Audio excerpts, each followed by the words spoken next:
Welcome back to ParanormalLink. I am your host, Myra, and tonight's episode might make you question the line between myth and reality. Throughout history, we've told ourselves stories of the pale figures that walk beneath moonlight, creatures who charm, seduce, and feed on something deeper than blood. But what if these stories never truly left us? What if they're still here, hidden in the quiet corners of our world, walking beside us, watching? Tonight, you'll hear 16 first-hand accounts from people across the globe. Each one swears they met something not quite human. We'll start softly with energy that unsettles the air and move toward the encounters that defy explanation. So dim the lights, silence your phone, and listen closely, because in the dark, the truth sounds different. The first story: The Outlet Strangers. It was 2019, an ordinary afternoon in an outlet mall. Fluorescent lights, steady chatter, the kind of day that feels the same as every other. The witness was folding shirts near the register when four people entered the store: two men, two women, each one stunningly beautiful, skin smooth and luminous, like it reflected light rather than absorbed it. Perfect hair, expensive clothes, not a single crease or shadow out of place. They didn't speak much, just drifted through the aisles, slow and deliberate. But something about them bent the air around them. The employee couldn't focus on anything else. Every movement they made, a turn of the wrist, a glance, even the quiet rhythm of their steps, felt rehearsed, synchronized. When they finally left, the bell above the door chimed, and the sound lingered too long. The coworker turned pale and whispered the exact same thought that had just crossed the witness's mind. They must be vampires. Both laughed, but their laughter trembled, because it hadn't been a joke when they said it. It had been instinct. Story 2: The Man on the Train. It's Toronto, midday, a crowded subway car. A young woman steps inside, scrolling through her phone. But before the doors even close, she feels it, that heavy, static pressure in the chest that comes when someone is staring. Her eyes lift and find him immediately. A man sitting near the end of the car, dressed in dark clothes, long wavy hair, green eyes that seem too bright for the dim train lighting. He isn't doing anything, just watching. And yet, it feels like he's drawing something out of the space between them. She can't look away. Her pulse slows, her thoughts blur, and for a moment, she forgets where she's going. There's no flirtation in his expression, no smile, no motion, just cold awareness. The train rattles on, station after station, but she can't shake it. When she finally steps off, she feels dizzy, like something invisible uncoiled from around her. She tells herself it's anxiety, imagination, or maybe just exhaustion. But years later, she still remembers that weight, that gravity.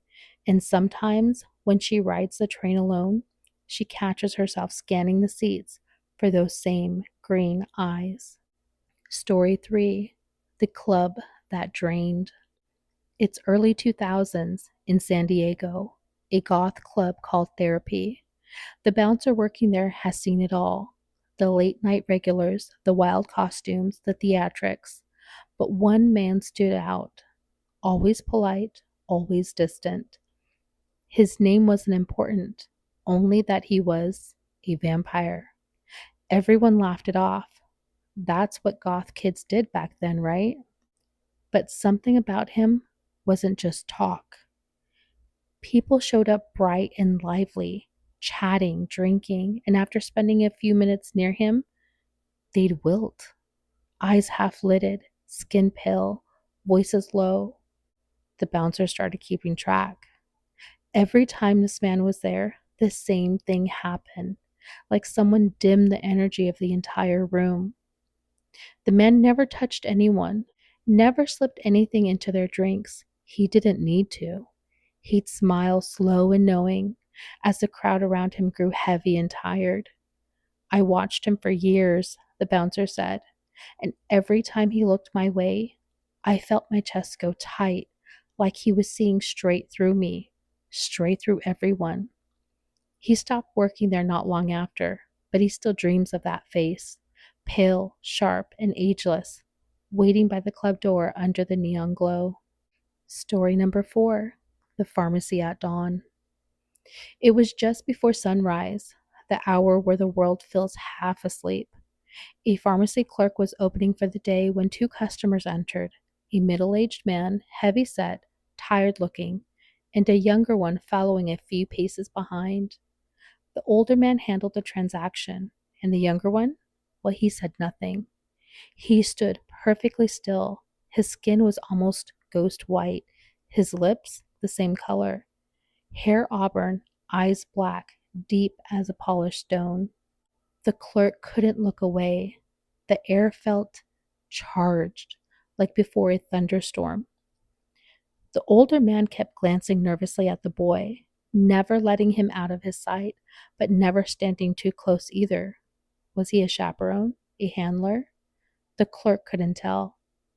She doesn't remember what they bought, only that when they left, the younger one turned slightly, not enough to make eye contact, just enough to let her feel him noticing her. The awareness crawled across her skin. When they stepped out into the dark morning, she had to sit down behind the counter and breathe. Years later, she still describes him in the same way. It wasn't fear, it was the certainty that he wasn't like us. Story 5: I Am. It's the late 1990s, Northeast Ohio. A woman stands in line at a grocery store holding baby formula. Ahead of her, a man. Not remarkable at first glance, except his skin looked perfect, too smooth, almost reflective, like polished marble. His wavy blonde, brown hair framed his face like something out of an old painting. His clothes, button down t shirt, tailored trousers, looked wrong for the setting, too elegant for a small town market. As he paid, she thought to herself, he looks like a vampire.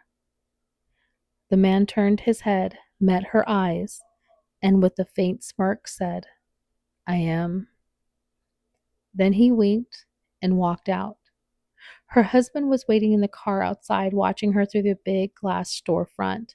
She rushed to him, panicked, scanning the parking lot. Did you see that guy? She asked. Her husband frowned. What guy? He hadn't seen anyone at all. So far, every story shared a thread of quiet dread, subtle, almost invisible moments where reality feels like it's cracking around the edges. But as night deepens, the encounters grow stronger, from glances and drained energy to figures that step straight out of our oldest legends. Stay with me, because what comes next might make you think twice before looking too long at the stranger in the crowd. Story 6: Graveyard Shift in Santiago. Some encounters don't roar at you, they whisper from across a desk or watch you from the end of a hallway. The next story walks in wearing dust and time. It was late, so late, the streets had emptied and the city felt like a memory of itself. An older hotel in Santiago, the kind where floorboards announce your steps and the elevator hums in a key you can feel in your teeth. A couple returned for the night and stopped at the front desk to ask a question. That's when my wife noticed him, the night clerk, pale but not sickly, more like the color had settled into him and decided never to leave. His suit was layered and archaic, a tweed vest beneath a jacket that looked older than the hotel's wallpaper, the fabric dusty rather than dirty, as though it collected years, not lint. His face was all angles, high cheekbones, a long, elegant jaw.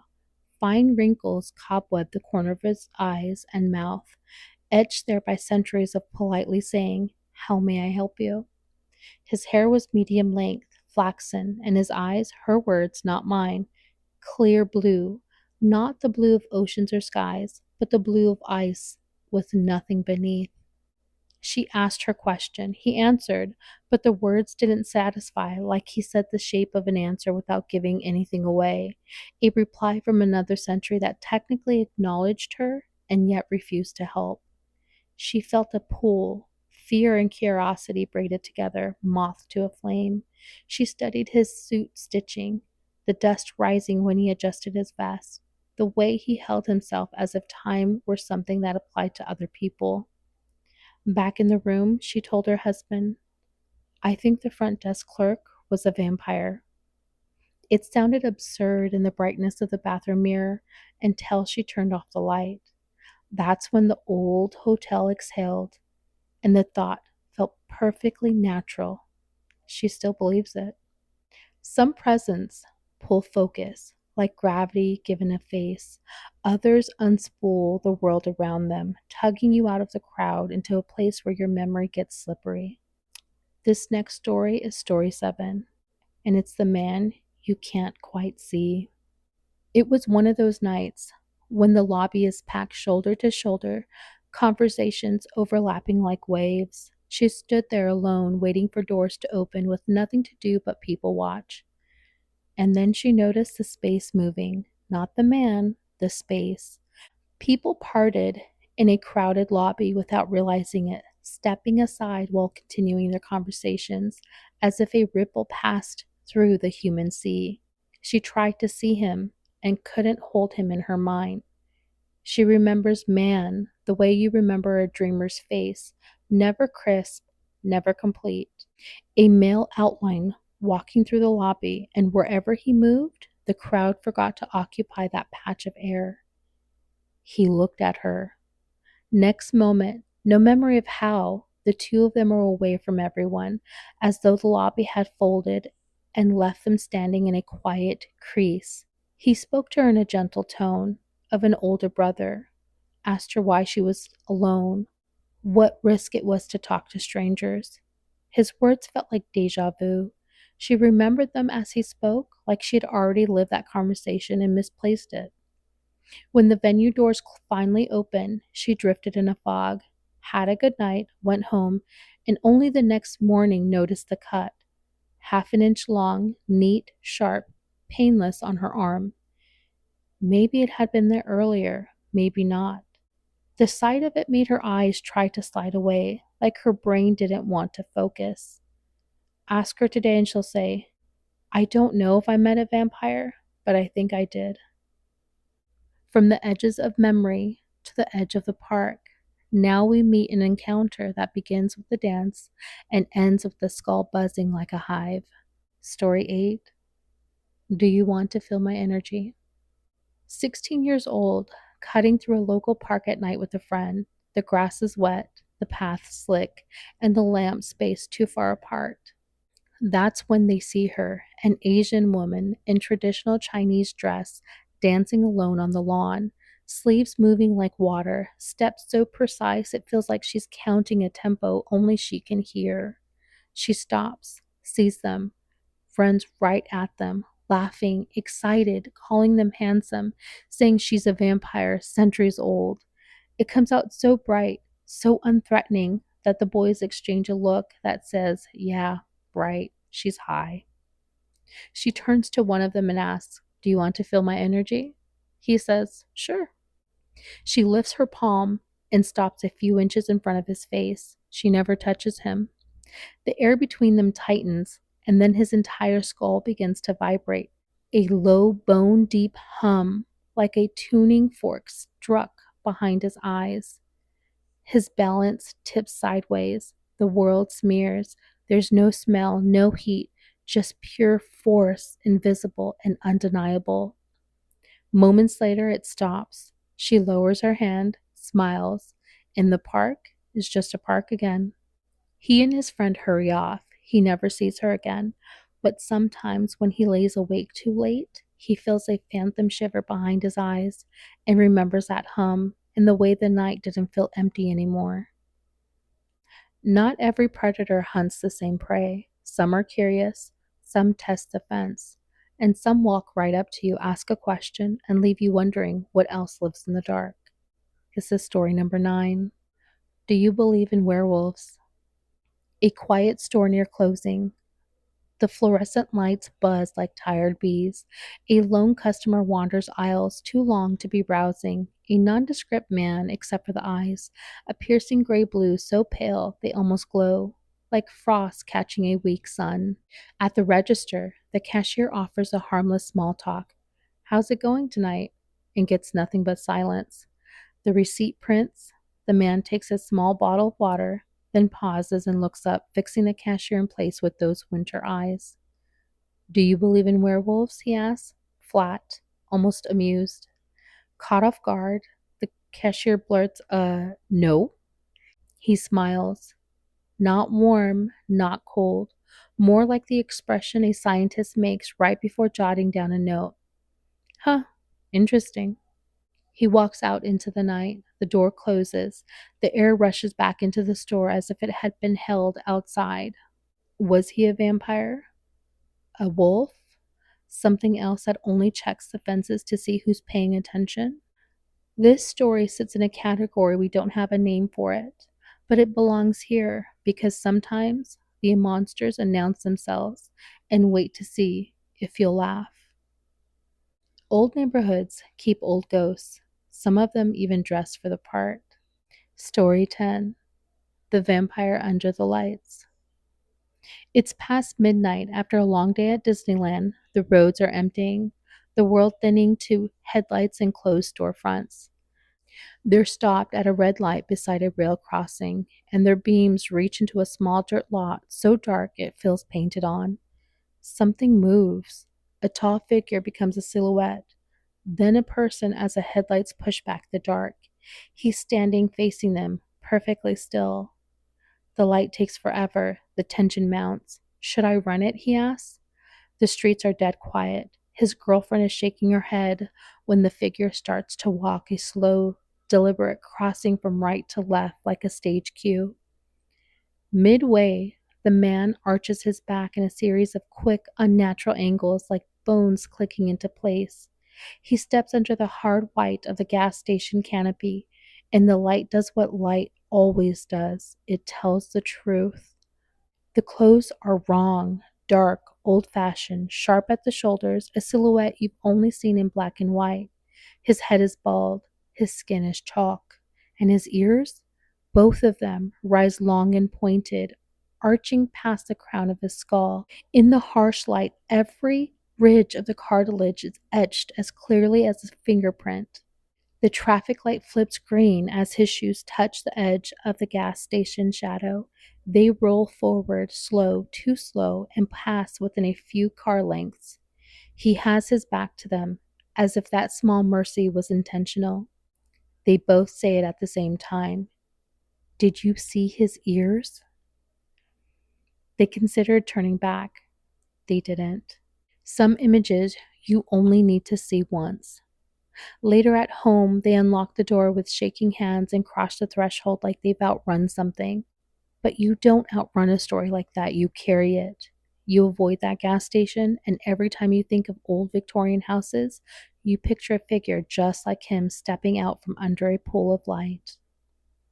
We've crossed a line now, out of suggestion and into shape, from dust-tinted glances to features you only see in the oldest films.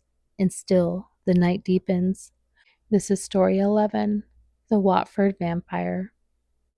Marion was 22 from Watford and swore she wasn't the type to believe in ghosts until the man in the pub.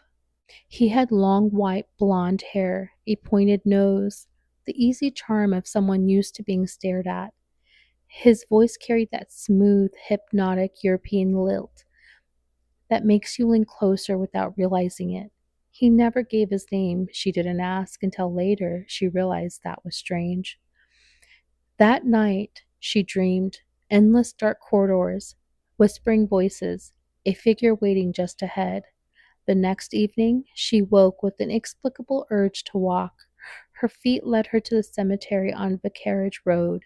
Midnight, cold air thick with the smell of rain and soil. And there he was, standing among the gravestones as naturally as most people stand in their kitchens. He smiled slow, perfect, terrible. She should have run. Instead, she drifted toward him, as if her heartbeat belonged to his rhythm now. They talked, but her mind recorded nothing. Time stretched, then and vanished.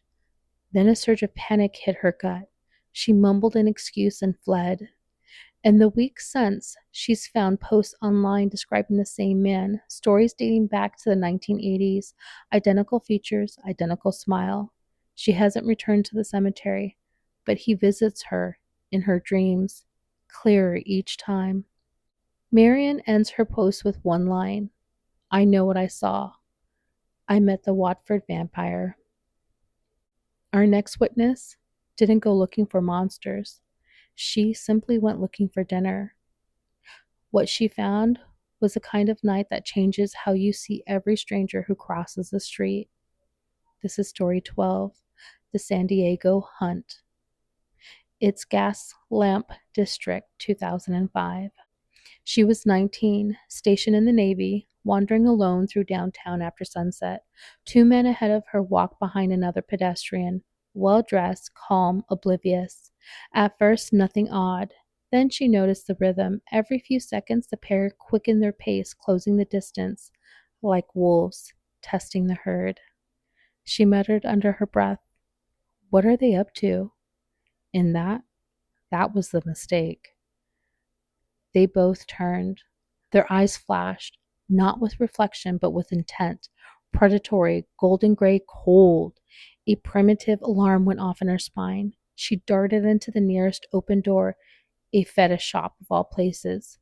The clerk saw her face, saw the pair outside, and locked the door without a word. They reached the glass almost instantly, faster than they should have been able to move. They didn't hiss or snarl. They just stared, like cats poised to strike. And in the heartbeat that she and the clerk looked at each other, they vanished, upward, into the night air. She waited half an hour for a taxi, staring at the roofline, half expecting to see them crouched under the neon sign. She never walked that district alone again. Story 13, The Man in the Snow. It's Eastern Europe, winter. A house party was winding down around 4 a.m., laughter softening into yawns. He entered without knocking, slim, brown-haired, eyes like dark glass. At first glance, ordinary, but the moment he stepped inside, the room changed temperature. Conversations stuttered. No one else seemed to notice. His movements bent logic, his body gliding forward while his arms trailed behind, as though filmed backwards. The witness describes feeling not as fear, but trauma, the brain rewiring itself to comprehend something impossible. He circled the room once, stopped under the doorway, turned back toward her, his face white as snowlight, tilted slightly. No words, just that gaze. Then he left.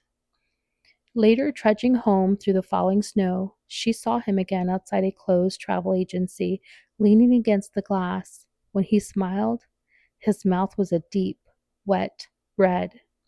She hurried home. 15 stories up, locked every window, lit a cigarette by the open pane anyway. The smoke drifted out into the dark, and for a moment, she imagined him climbing the wall toward her light.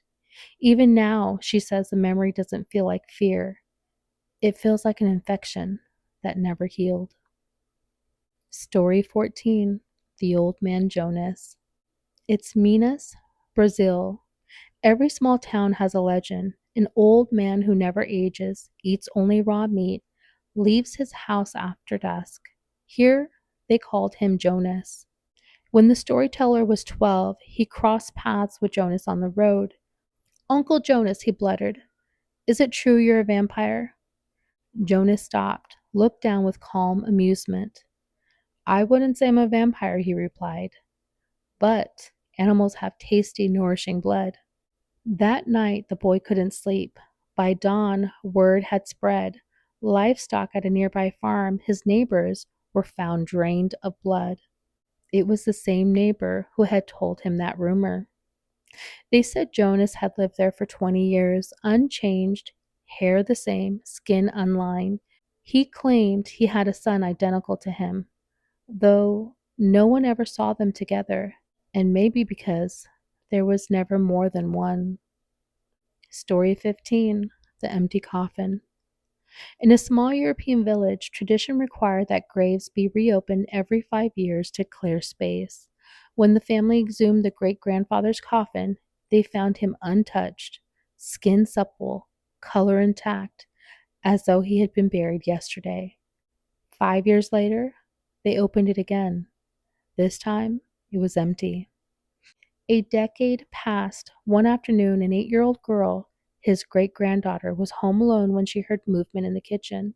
She peeked in and saw a man standing by the stove. He smiled kindly and said, "Don't be afraid. I just came to see my first granddaughter."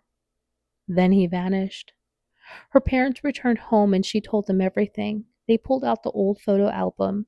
She pointed immediately at the Sophia portrait of a man they had buried 20 years before. No one ever spoke of reopening that grave again. Story 16: The Rich Man in Dallas. Dallas, Texas. My witness's father was a working musician. He was hired to play in a private condo for a wealthy patron. The man was said to be in his 50s but looked barely 25, skin flawless, movement smooth as choreography. The party glowed with laughter, wine, and expensive perfume, but the host never ate, never drank. He simply watched the musician. At the end of the set, he approached. "You play beautifully," he said. "Would you like to stay permanently?" The words were polite, the tone was not a request. The musician felt his own will bending, a pressure in his head, an urge to say yes. He broke it with the only weapon he knew: prayer, out loud and firm. The host's expression didn't change, but the air loosened. "I know what you are," the musician said quietly, "and I thank you for enjoying my music, but I'll be leaving now." He collected his pay, walked out, and didn't breathe until the elevator doors shut. Behind him, the party continued, muffled laughter, clinking glasses, a celebration that never seemed to end. 16 stories, 16 windows into something ancient that keeps brushing against the edges of our ordinary world. Maybe these beings feed on blood. Maybe they feed on memory, on awe, on the life that leaks out when we tell the story over and over again. Either way, these witnesses felt the same thing you might feel now, that electric hold on the back of your neck when someone beautiful locks eyes with you and smiles just a little too long.